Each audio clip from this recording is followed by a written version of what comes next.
Hello student, કેમ છો? મજામાં? સાઈરામ. હવે ધોરણ 11 માં ચેપ્ટર નંબર 4 રાસાયણિક બંધન અને આણ્વીય રચનાની અંદર આપણે લાસ્ટ ટોપિકમાં ચર્ચા કરી મોલેક્યુલર ઓર્બિટલ થિયરી, આણ્વીય કક્ષક સિદ્ધાંત. તો આણ્વીય કક્ષક સિદ્ધાંતની અંદર છે એ બે પરમાણ્વીય કક્ષકો સંમિશ્રણ પામી અને બે આણ્વીય કક્ષક ઉદ્ભવ થતી. એકને કીધું તો આપણે બંધકારક આણ્વીય કક્ષક અને બીજાને બંધ પ્રતિકારક આણ્વીય કક્ષક.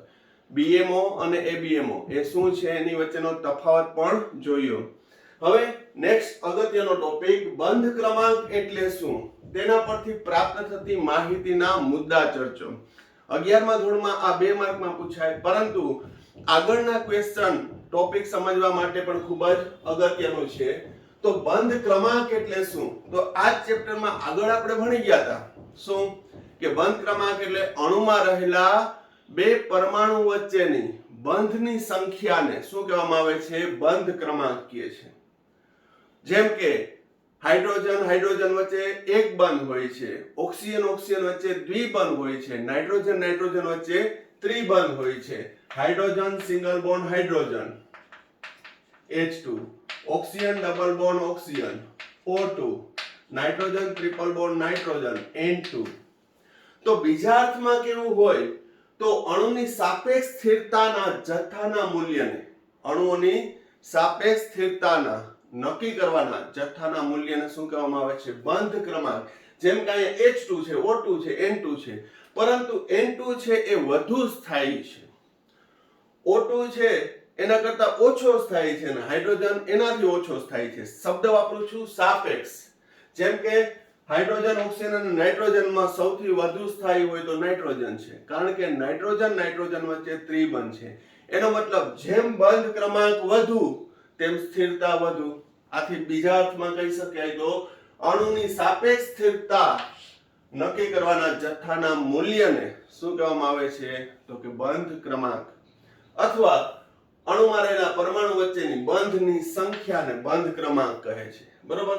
Hydrogen single bond, oxygen double bond, nitrogen triple bond. હવે બંધ ક્રમાંક ઉપરથી કઈ માહિતી મળે એ પહેલા જોઈએ. બંધ ક્રમાંક કઈ રીતે શોધવું? મોસ્ટ આઈએમપી સૂત્ર છે જે આપણે હવે પછીના નેક્સ્ટ ટોપિકમાં ઉપયોગી થશે. બંધ ક્રમાંક એટલે બંધકારક ઇલેક્ટ્રોનની સંખ્યા અને બંધ પ્રતિકારક ઇલેક્ટ્રોનની સંખ્યાના તફાવતને 2 વડે ભાગવાથી શું મળશે? બંધ ક્રમાંક મળશે. શું? બંધકારક ઇલેક્ટ્રોનની સંખ્યા ઓછા બંધ પ્રતિકારક ઇલેક્ટ્રોનની સંખ્યાના તફાવતને 2 વડે ભાગવાથી. સૂત્ર BO બોન્ડ ઓર્ડર, BO એટલે bond order 1/2 NB - NA, number of bonding electron minus number of anti bonding electron. બંધ પ્રતિકારક, અહીં અબંધકારક શબ્દ નથી, એન્ટી બોન્ડિંગ. બંધનો પ્રતિકાર કરે, જે કાલે આપણે ચર્ચા જોઈ, સિગ્મા સિગ્મા સ્ટાર પાઈ પાઈ સ્ટાર આણ્વીય કક્ષકો જોઈએ એમાં. બરોબર? તો હવે બંધકારક આણ્વીય કક્ષકમાં રહેલા ઇલેક્ટ્રોનની સંખ્યા ઓછા બંધ પ્રતિકારક આણ્વીય કક્ષકમાં રહેલા ઇલેક્ટ્રોનની સંખ્યાના તફાવતને 2 વડે ભાગવાથી બંધ ક્રમાંક મળશે. સૂત્ર આવશે. અને generally NB greater than or equal to NA, એટલે સૌપ્રથમ પહેલા બંધકારક આણ્વીય કક્ષકમાં ઇલેક્ટ્રોન દાખલ થશે. કઈ રીતે થશે એ બધી ચર્ચા છે આના પછી. જસ્ટ આ ટોપિક પૂરો કરું પછી તરત જ આવશે. જેમ આપણે પરમાણ્વીય કક્ષકમાં 1s 2s ભણ્યા હતા એવી રીતે આણ્વીય કક્ષકો આપણે ભણી ગયા. હવે આણ્વીય કક્ષકમાં ઇલેક્ટ્રોન કઈ રીતે ગોઠવાય છે? તો કે આઉગવ, હુન્ડ અને પાઉલીના નિયમ મુજબ. તો એ રીતે આપણે અહીંયા ગોઠવશું. પણ પેલા સૂત્ર છે ખૂબ જ અગત્યનું છે. હવે બંધ ક્રમાંક ઉપરથી કઈ માહિતી પ્રાપ્ત થાય? તો કે બંધ ક્રમાંક બોન્ડ ઓર્ડરનું ધન મૂલ્ય છે એ અણુની સ્થિરતા નક્કી કરે છે. જેમ એનું ધન મૂલ્ય વધુ તેમ એની સ્થિરતા વધુ. અહીં છે એક બંધ, દ્વિબંધ અને ત્રિબંધ, 1 2 3. તો જેમ બંધ ક્રમાંક વધુ તેમ સ્થિરતા વધુ, બંધ લંબાઈ ઓછી. એ પણ આપણે આગળ ભણી ગયા. ધન મૂલ્ય હોય તો NB always greater than NA. NB એટલે number of bonding electron, A એટલે number of anti bonding electron. તેના ધનપૂર્ણાંક મૂલ્ય 1 બંધ 2 બંધ અને 3 બંધ હોય. આ ઉપરાંત અપૂર્ણાંક પણ હોય 0.5 1.5 2.5. મેં તમને લુઈસ બંધારણમાં પણ કીધું હતું કે અઢી બંધ આવે છે. તો અહીં 2 ઇલેક્ટ્રોન હોય તો 1 બંધ થાય, 4 ઇલેક્ટ્રોન હોય તો દ્વિબંધ થાય, 6 ઇલેક્ટ્રોન હોય તો ત્રિબંધ થાય. એવી રીતે બે પરમાણુ વચ્ચે 5 ઇલેક્ટ્રોનની ભાગીદારી હોય તો અઢી બંધ થશે. 5 ઇલેક્ટ્રોન શેરિંગમાં હોય તો અઢી બંધ. એક જ ઇલેક્ટ્રોન શેરિંગમાં હોય બે પરમાણુ વચ્ચે 1 ઇલેક્ટ્રોન તો અડધો બંધ થશે. બરોબર. અહીં બંધ એટલે એવું ના હોય કે હાઇડ્રોજન સિંગલ બોન્ડ હાઇડ્રોજન એટલે બે હાઇડ્રોજન આવી રીતે આમ લાકડી પકડીને ઊભા છે. બંધ ક્રમાંક એટલે શેરિંગ ઓફ ઇલેક્ટ્રોન જ છે. બે પરમાણુ વચ્ચે ઇલેક્ટ્રોનની કેટલી ભાગીદારી છે, બંધ બનાવવામાં કેટલા ભાગ લે છે એ મુજબ. એક ઇલેક્ટ્રોનની ભાગીદારી એટલે કે 2 ઇલેક્ટ્રોન હોય તો 1 બંધ થયું. બે ઇલેક્ટ્રોનની ભાગીદારી એટલે કુલ 4 ઇલેક્ટ્રોન થયા તો 4 ને 2 વડે ભાગો, દ્વિબંધ આવશે. એટલે જ અહીં કેટલા વડે ભાગ્યું છે? 2 વડે ભાગ્યું. બંધ ક્રમાંકનું શૂન્ય મૂલ્ય છે એ અણુની રચના શક્ય નથી. કારણ કે બંધ ક્રમાંકનું મૂલ્ય શૂન્ય આવે એનો મતલબ બે પરમાણુ વચ્ચે એકેય ઇલેક્ટ્રોનનું શેરિંગ છે જ નહીં.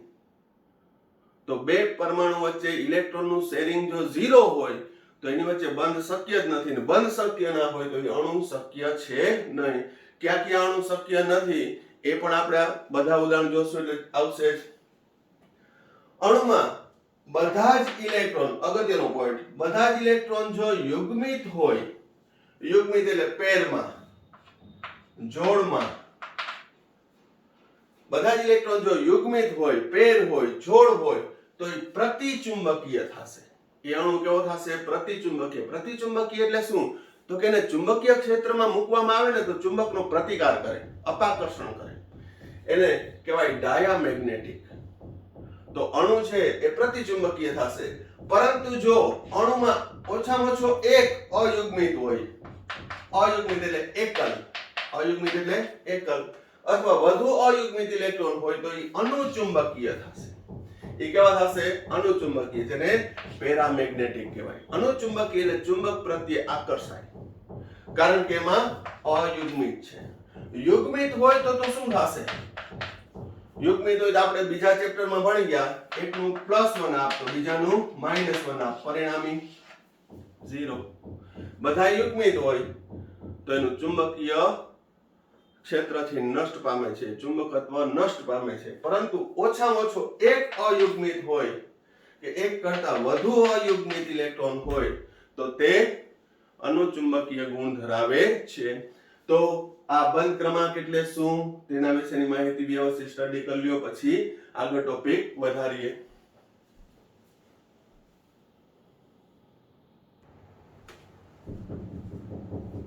હવે નેક્સ્ટ પોઈન્ટ, આણ્વીય કક્ષકોની શક્તિનો ચડતો ક્રમ. તો આણ્વીય કક્ષકની શક્તિનો ચડતો ક્રમ એટલે ઓછાથી વધુ. તો કઈ આણ્વીય કક્ષકની શક્તિ વધુ છે કે નહીં ઓછી છે એની ચર્ચા કરીએ. એ પહેલા ફરી પાછું જોઈ લઈએ આણ્વીય કક્ષક કઈ છે. તો કે અહીં 1s પરમાણ્વીય કક્ષકની શક્તિ સૌથી ઓછી હોય તો એ 1s ની છે. તો 1s માંથી બે ઉદ્ભવતી હતી, sigma 1s, sigma star 1s. જેમાં કીધું હતું કે સિગ્મા 1s બંધકારક આણ્વીય કક્ષકની ઊર્જા છે એ મૂળ પરમાણ્વીય કક્ષકની ઊર્જા કરતા ઓછી છે. એટલે અહીં ખાલી આનો વાત કરું હું, sigma 1s, sigma star 1s અને 1s ની, તો સૌથી ઓછી સિગ્મા સ્ટાર 1s, એનાથી વધુ 1s, સૌથી ઓછી સિગ્મા 1s. તો આ કાલે મેં ઇન્સ્ટન્ટમાં જે પ્રશ્ન પૂછ્યો હતો કે 1s પરમાણ્વીય કક્ષકોનું સંમિશ્રણ થઈ બે આણ્વીય કક્ષક બની અને પરમાણ્વીય કક્ષક, આ ત્રણમાં શક્તિનો ક્રમ કયો? તો કે સૌથી ઓછી કેની હશે? તો કે સિગ્મા 1s ની, સિગ્મા 1s ની. સૌથી વધુ કેની હશે? સિગ્મા સ્ટાર 1s ની. એટલે સિક્વન્સ આવશે ચડતો sigma 1s less than sigma star 1s. આ ઉતરતો ક્રમ, આ ચડતો ક્રમ. તો આ પણ એમસીક્યુ માં ક્વેશ્ચન પૂછાઈ ગયેલો છે. તો અહીં તો આપણે 1s ની જ વાત કરી, પરંતુ એનાથી વધુ 2s તો એમાંથી શું ઉદ્ભવશે? Sigma 2s sigma star 2s BMO ABMO. અહીં આપણે આગળ પણ ભણી ગયા કે s કક્ષકો નું સમિશ્રણ થાય ત્યારે સિગ્મા બંધ જ બનાવે અને એના આધારે સમમિત બંધકારક આણ્વીય કક્ષક બનશે. આ સમમિત બંધ પ્રતિકારક આણ્વીય કક્ષક 1s કરતા 2s ની વધુ, 2s કરતા 2p. તો 2p માં મેં કીધું હતું 2pz 2py 2px, બીજા પરમાણુની 2pz 2py 2px. અહીં z અક્ષ છે ને સંદર્ભ અક્ષ લીધી છે એટલે એનું રેખીય જોડાણ કરશું. તો આવશે સિગ્મા 2pz અને સિગ્મા સ્ટાર 2pz. બધામાં કન્સેપ્ટ એ જ લાગુ પડે. બંધકારક આણ્વીય કક્ષકની ઊર્જા મૂળ પરમાણુ કક્ષક કરતા ઓછી હોય, જ્યારે બંધ પ્રતિકારક આણ્વીય કક્ષકની શક્તિ ઊર્જા એ પરમાણુ કરતા વધુ હશે, કારણ કે બંધ પ્રતિકારક છે. તો અહીં ફરી એકવાર કહી દઉં, 2pz નું સમિશ્રણ થયું તો સિગ્મા બંધ બનાવ્યો, રેખીય જોડાણ થયું, આંતરકેન્દ્રીય અક્ષ સાથે ફેસ ટુ ફેસ થયું. જ્યારે બાકીની px py એ આંતરકેન્દ્રીય અક્ષને લંબ સમાંતર જોડાણ થાય તો ત્યારે શું થશે? તો પાઈ બંધ બને. એટલે અહીં પાઈ 2py પાઈ સ્ટાર 2py પાઈ 2px પાઈ સ્ટાર 2px. તો અહીં ખાલી મેં 1s 2s અને 2p ની 2px 2py 2pz 1 2 3 4 5 પરમાણુય કક્ષકો સમિશ્રણ પામી 5 ને 5 10 આણ્વીય કક્ષક રચાય છે. કઈ 1 2 3 4 5 6 7 8 9 10. આ 10 આણ્વીય કક્ષક અને દરેક આણ્વીય કક્ષકમાં બે ઇલેક્ટ્રોન સમાઈ શકે. ક્રોમિયમ પોલિનો. પછી આ 10 આણ્વીય કક્ષકની જ વાત કરું. 10 આણ્વીય કક્ષકમાં 10 દુને 20 ઇલેક્ટ્રોન સમાય. કેટલા ઇલેક્ટ્રોન સમાય? 20. એટલે હું 20 ઇલેક્ટ્રોન સુધીની ચર્ચા કરું, બરાબર ધ્યાન રાખજો. પરમાણુ hydrogen, helium, lithium, beryllium, boron, carbon, nitrogen, oxygen, fluorine, neon. પરમાણુ ક્રમાંક 1 2 3 4 5 6 7 8 9 ને 10. હવે તમને ખબર છે આમાં કેટલા ઇલેક્ટ્રોન હોય? ઇલેક્ટ્રોન 1 2 3 4 5 6 7 8 9 અને 10. પરંતુ અણુ સ્વરૂપે દ્વિપરમાણુય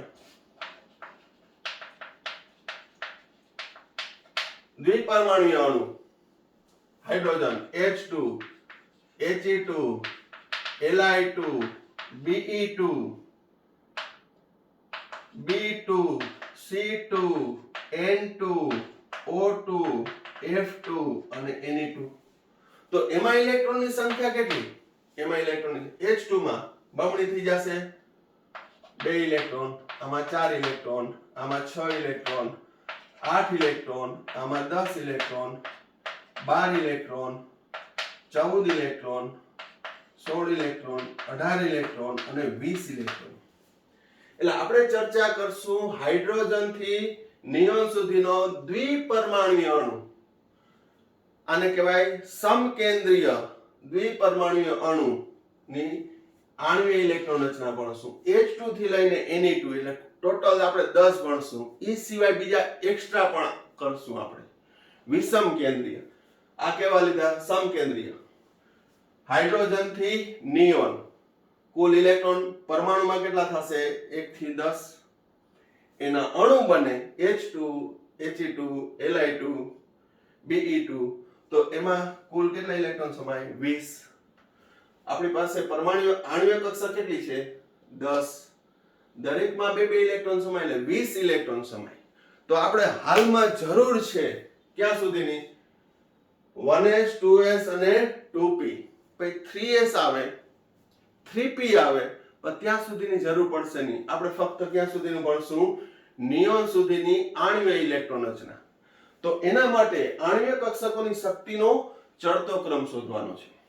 ફરીથી સૌથી ઓછી ઉર્જા કેની છે?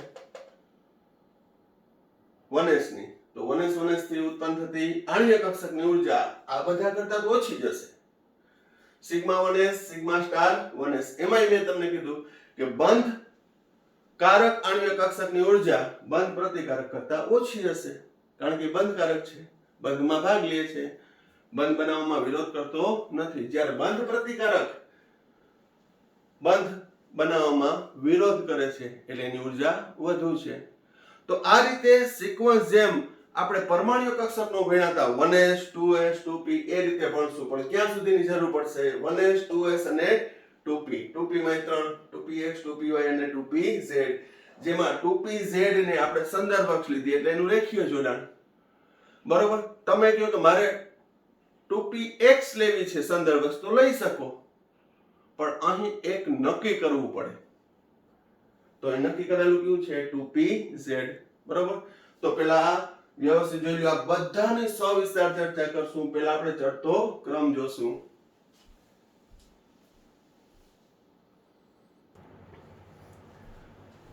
હવે આણ્વીય કક્ષકની શક્તિનો ચડતો ક્રમ તો મેં હમણાં તમને કીધું કે હાઇડ્રોજન H2 થી લઈ Na2 અણુ સુધી 20 ઇલેક્ટ્રોન સમાય અને એમાં ઇલેક્ટ્રોનની ગોઠવણી આણ્વીય કક્ષકમાં હુન્ડ પાઉલી અને આઉબાઉ સિદ્ધાંત મુજબ જ થાય છે કે સૌપ્રથમ ઓછી ઉર્જા ધરાવતી આણ્વીય કક્ષકમાં, જેમાં પરમાણુમાં પરમાણ્વીય કક્ષક બોલતા હતા, એમ અહીં આણ્વીય કક્ષકમાં ઓછી ઉર્જા ધરાવતી આણ્વીય કક્ષકમાં સૌપ્રથમ ઇલેક્ટ્રોન દાખલ થાય. બરોબર. અને કોઈ પણ આણ્વીય કક્ષકમાં વધુમાં વધુ 2 ઇલેક્ટ્રોન સમાય. સમાન શક્તિ ધરાવતી આણ્વીય કક્ષક હોય, પરમાણ્વીય કક્ષકને બદલે શબ્દ વાપરું છું આણ્વીય કક્ષક હોય, તો બંનેમાં એક ઇલેક્ટ્રોન ગોઠવાયા બાદ જ યુગ્મીકરણ થશે. હુન્ડનો નિયમ. તો જેમ પરમાણુની ઇલેક્ટ્રોન સંરચના ભણ્યા હતા, એવી રીતે અણુ માટે આણ્વીય ઇલેક્ટ્રોન રચના ભણશું. તો પરમાણુની જેમ તમને પહેલા 1s માં જતું હતું, પછી 2s માં, 3s માં, 2s 2p 3s 3p 4s, એ રીતે આમાં પણ આપણે સિક્વન્સ જોશું. હવે બરાબર ધ્યાન રાખજો. મેં તમને કીધું કે સૌથી ઓછી 1s થી ઉદ્ભવતી sigma 1s sigma star 1s. તો અહીં B2 C2 ને N2 અણુ માટે 14 ઇલેક્ટ્રોન સુધી આ જ ક્રમ આવશે. જો sigma 1s less than sigma star 1s. 1s ની સૌથી ઓછી ઉર્જા હોય, એનાથી ઉદ્ભવતી આણ્વીય કક્ષકની ઉર્જા પણ ઓછી જ હશે as compare to other orbital.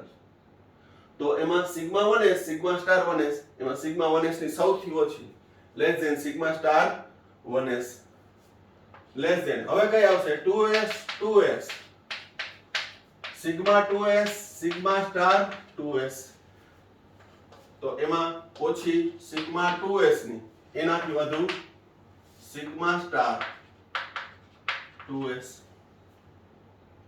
તો હવે મેં ઉપર H2 He2 Li2 અને Be2 માટે કેમ કઈ નથી લખ્યું? તો કે જો H2 માં 2 ઇલેક્ટ્રોન, He2 માં 4 electron, Li2 અણુમાં 6 electron, Be2 અણુમાં 8 electron.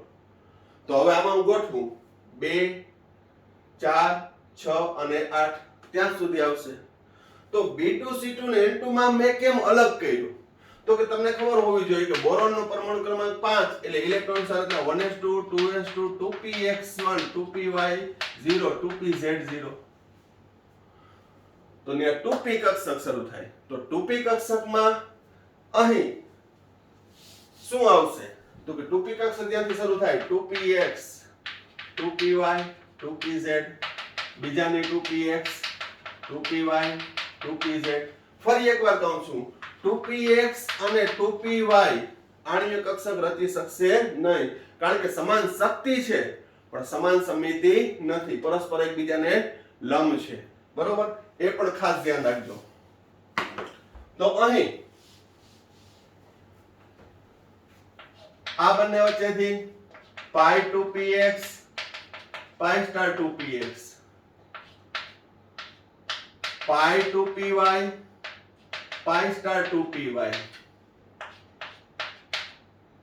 Sigma 2pz sigma star 2pz.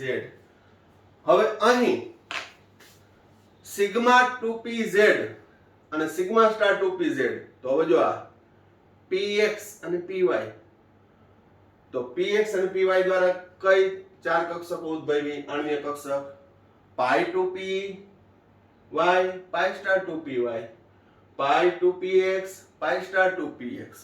હવે એમાં શક્તિ કઈ રીતે સમાન હશે એ જોઈએ. પહેલા અહીં આ સિક્વન્સ યાદ રાખવાનું છે.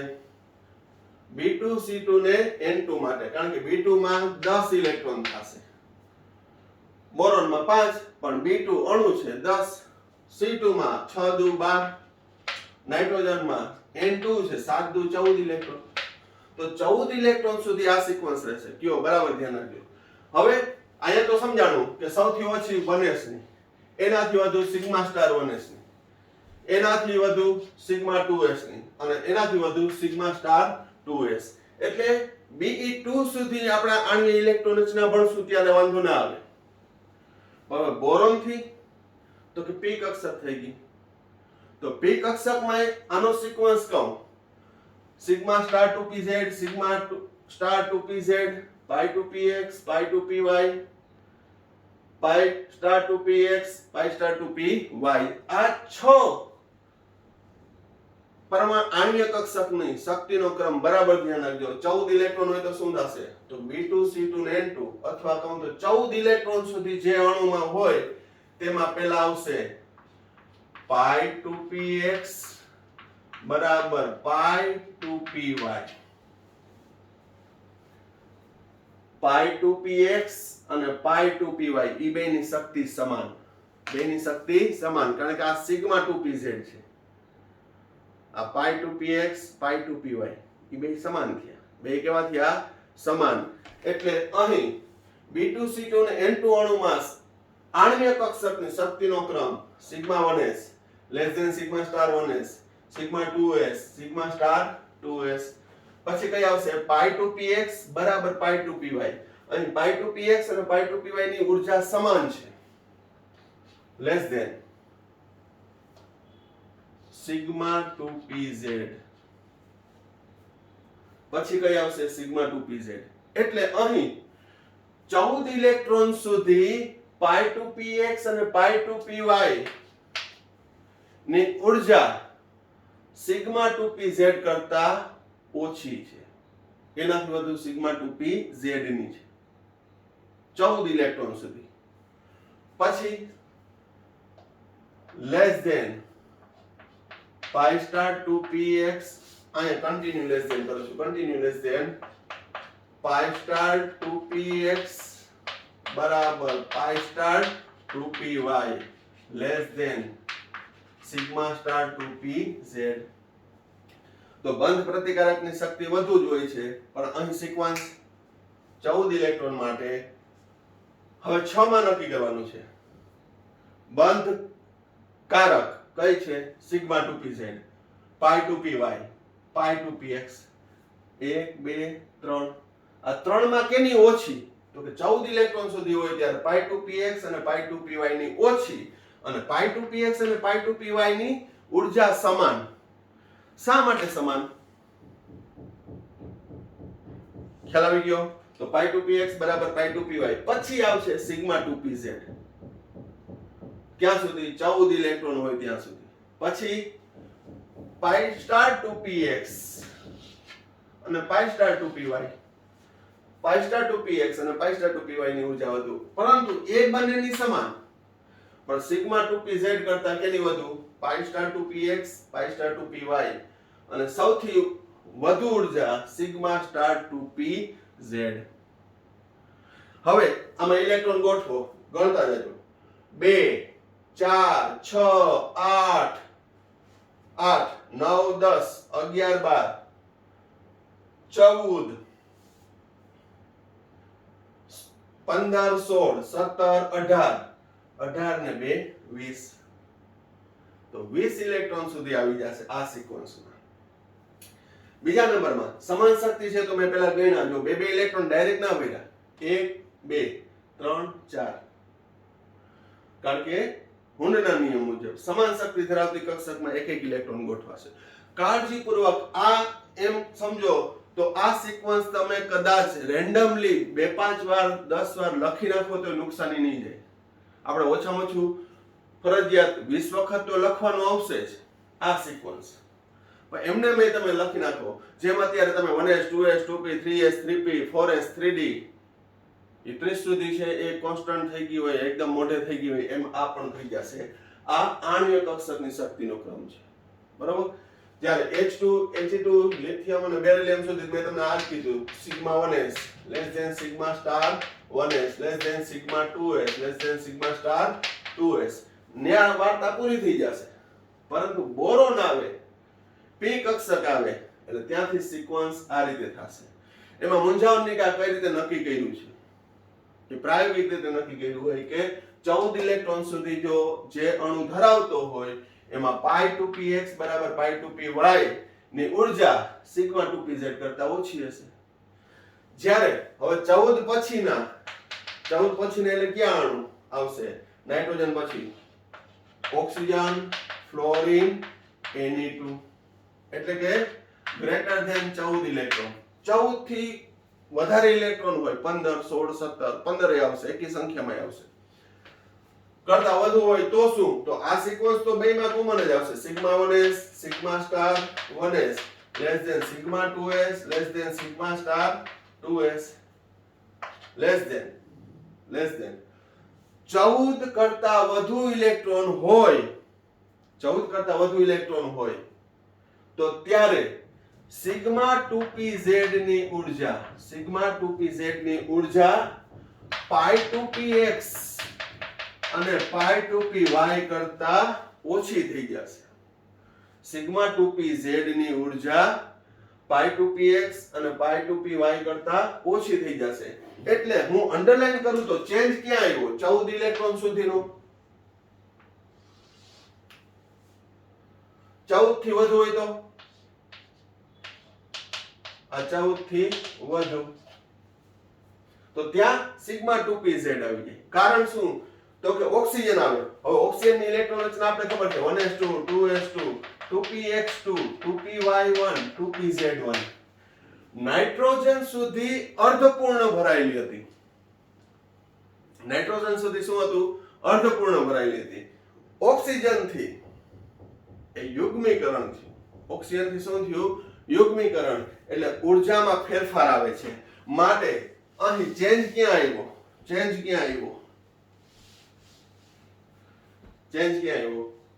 π2px બરાબર π2py less than sigma 2pz. એમાં 14 કરતા વધુ ઇલેક્ટ્રોન હોય તો પહેલા સિગ્મા 2pz ભરાશે, પછી π2px બરાબર π2py. Continue less than pi star 2px બરાબર pi star 2py less than sigma star 2pz. એટલે હવે આના આધારે કહીએ તો 20 ઇલેક્ટ્રોન ધરાવતી પ્રણાલી માટે સૌથી ઓછી ઊર્જા ધરાવતી આણ્વીય કક્ષક કઈ? Sigma 1s. સૌથી વધુ ઊર્જા ધરાવતી આણ્વીય કક્ષક કઈ? તો ગમે એટલા ઇલેક્ટ્રોન હોય 20 સુધીમાં સિગ્મા સ્ટાર 2pz. એની ઊર્જા કેવી હશે? સૌથી વધુ. પણ ધ્યાન રાખવાનું 14 ઇલેક્ટ્રોન સુધી, અથવા મેં કીધું B2C2 ને N2 અણુ માટે શું? તો કે 14 ઇલેક્ટ્રોન અથવા B2C2 ને N2 ત્યાં સુધી 14 જ આવશે. એમાં π2px બરાબર π2py અને પછી સિગ્મા 2pz આવશે. જ્યારે 14 કરતા વધુ હોય તો પહેલા સિગ્મા 2pz પછી π2px π2py. આ આણ્વીય ઇલેક્ટ્રોન સંરચના છે, મસ્ટ આવડવી જ જોઈએ, કારણ કે તો જ આગળ કોમ્પિટિટિવ લેવલના ક્વેશ્ચન છે સોલ્વ કરી શકશો. તો વ્યવસ્થિત જોઈ લેજો. જોઈ અને તમારી રીતે એકવાર જોઈને લખવું અને બીજી વાર મોઢે લખવાનો પ્રયત્ન કરવાનો. આપણે 20 ઇલેક્ટ્રોન સુધી જ આવશે, એટલે નિયોન અણુ સુધી આવશે. બરોબર, એનાથી વધારે આવશે નહીં. આટલું ઇનફ છે. વ્યવસ્થિત જોઈ લ્યો.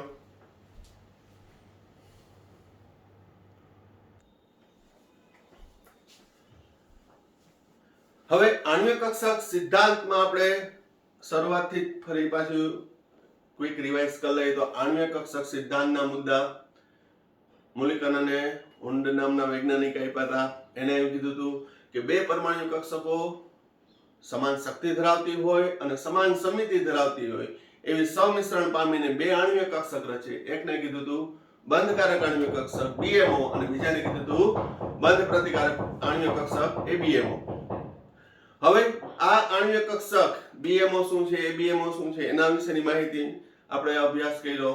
ત્યારબાદ એ આણ્વિક કક્ષક કઈ કઈ છે એ હવે આપણે એપ્લાય કરશું હાઇડ્રોજન થી લઈ અને નિયોનના દ્વિપરમાણુય H2 બને, He2 બને છે કે નહીં આગળ જોશું, N2 છે, O2 છે, એ બધા દ્વિપરમાણુય અણુની આણ્વિક ઇલેક્ટ્રોન સંરચના, એના ચુંબકીય ગુણધર્મ, એની આણ્વિક ઇલેક્ટ્રોન સંરચનાના આધારે પ્રતિચુંબકીય છે કે અનુચુંબકીય છે એ અભ્યાસ કરશું, વગેરેની ચર્ચા કરશું. હવે જ અગત્યનો પોઈન્ટ શરૂ થશે. પરંતુ આ તમારા માટે આણ્વિક કક્ષકનો જે સિક્વન્સ છે એ તમારા માટે નવો છે તો પ્રેક્ટિસ કરી લેજો. નેક્સ્ટ વિડિયોની અંદર છે એ આપણે એના ઉદાહરણ લેશું હાઇડ્રોજન થી લઈ અને નિયોન સુધી. એ સિવાય એડિશનલ અણુ આયનો જે આવશે, જેમ કે પેરોક્સાઇડ છે તો O2-2, સુપરઓક્સાઇડ છે તો O2-1, એ બધાના આ સમકેન્દ્રીયની વાત કરું, વિષમ કેન્દ્રીય અણુની પણ આપણે ચર્ચા કરશું. અને હવે જે આપણો એક્ઝામ્પલ ઓરિએન્ટેડ ટોપિક છે એ શરૂ થશે. તો ત્યાં સુધીમાં આ બધા કન્સેપ્ટ ક્લિયર કરી લેજો. ના ખ્યાલ આવે તો એની ટાઈમ પૂછી શકો છો. પરંતુ આ જે પોઈન્ટ કરી લીધા પછી હું જ્યારે એક્ઝામ્પલ આપીશ એ પછી મને ક્વેશ્ચન થાય તો કરજો. 99.99% એક એક ક્વેશ્ચન થશે નહીં, કારણ કે દરેક ક્વેશ્ચન છે એ તમારા આના એક્ઝામ્પલની ચર્ચા કરી છે એટલે સોલ્વ થઈ જશે. બરાબર, તો આ વિડીયોમાં આપણે અહીંયા સુધી રાખીએ છીએ. Thank you. સાઈરામ. સિક્વન્સ ખાસ કરી નાખજો.